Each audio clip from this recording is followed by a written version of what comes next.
Perhaps you think of tacking as a more boring and certainly less spectacular option to jibing. However, the shortboard version actually requires more speed, more precision, and certainly more general commitment than our old friend the carve jibe.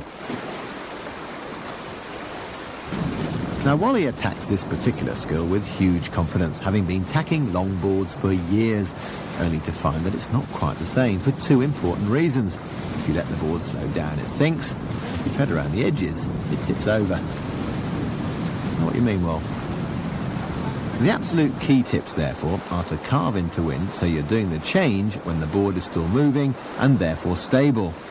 And then make the move in just 2 steps, so you're back in the middle of the board on the new tack in a flash. Here are the essentials.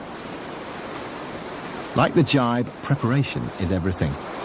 So, planing across the wind, unhook, step the feet just forward of the straps and place your front hand on the mast about a foot below the boom. Standing in front of the straps, you can still carve the board upwind, but have less far to go when it comes to step. To maintain your speed into wind, you have to carve a tight, smooth arc, and that means committing every ounce of your finely tuned flesh to your heels and the upwind edge. The head looks forward to spot the waves and wind direction, so you can anticipate the drop in power and know when to come inboard and go for it. The foot action is a slick 2-step, not a jump, where the feet just replace each other. A move you can practice on any board, in any wind. It all hangs on where you place the front foot.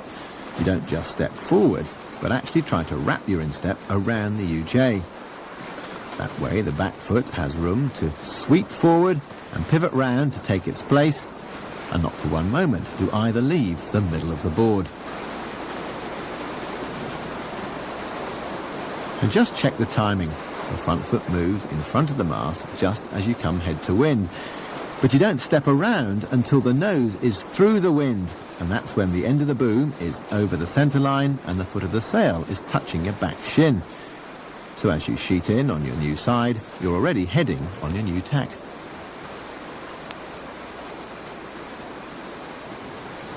And finally, most shortboard tacks falter due to the rig just getting in the way. Give yourself room is what Coach said.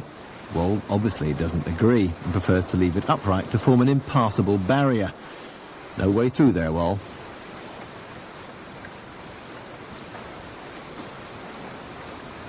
So as you carve, get the rig out of the way by raking it right back. Now there's an open path to the other side, and leave it back until the feet are in position. Then transfer the mast to the new front hand and heave it forward and to windward before sheeting in and driving the nose off the wind. And finally, let's not forget the spirit of the thing.